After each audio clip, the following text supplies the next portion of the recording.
যখন আল্লাহর পেয়ারা মাহবুব নবী মেরাজের মধ্যে গিয়েছিলেন, নবীজি মেরাজ থেকে আসার সময় আল্লাহকে বলছেন, ও আল্লাহ, আমি তো তোমার দিদার পেয়েছি, আমি তো আপনার সাক্ষাৎ পেয়েছি, কিন্তু আমার গুনাহগার উম্মতদেরও মন চাইবে আল্লাহকে একটু দেখার জন্য, আল্লাহর একটু দিদার পাওয়ার জন্য।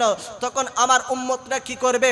তখন আল্লাহ পাক রব্বুল আলামিন বলেন, আই মাহবুব নবী, আপনার উম্মতরা আমি আল্লাহর দিদার পেতে চাইলে তাদেরকে আমি 50 ওয়াক্ত নামাজ দিলাম, এই নামাজের মাধ্যমে তারা আমি আল্লাহর দিদার পেয়ে যাবে। জোরে বলেন। তখন নবীজি এই 50 ওয়াক্ত নামাজ নিয়ে চলে আসছে। পথের মধ্যে মূসা আলাইহিস সালামের সাথে সাক্ষাৎ হয়। এভাবে ঘটনার পরিপ্রেক্ষিতে আমার নবী 9 বার আপ ডাউন করার মাধ্যমে আল্লাহ আমাদেরকে 50 ওয়াক্ত থেকে কমিয়ে 5 ওয়াক্ত নামাজ দিয়েছে।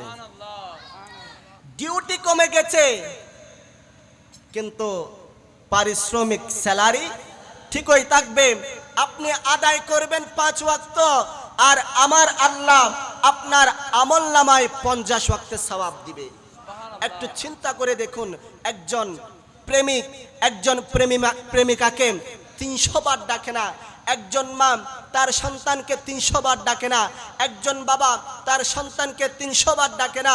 ও দুনিয়ার মুসলমানরা, আপনি যখন 5 ওয়াক্ত নামাজ পড়বেন, এই 5 ওয়াক্ত নামাজের মাধ্যমে আপনি আল্লাহু আকবার বলে লামকানের খুদাকে 300 বার ডাকছেন। জোরে বলেন সুবহানাল্লাহ।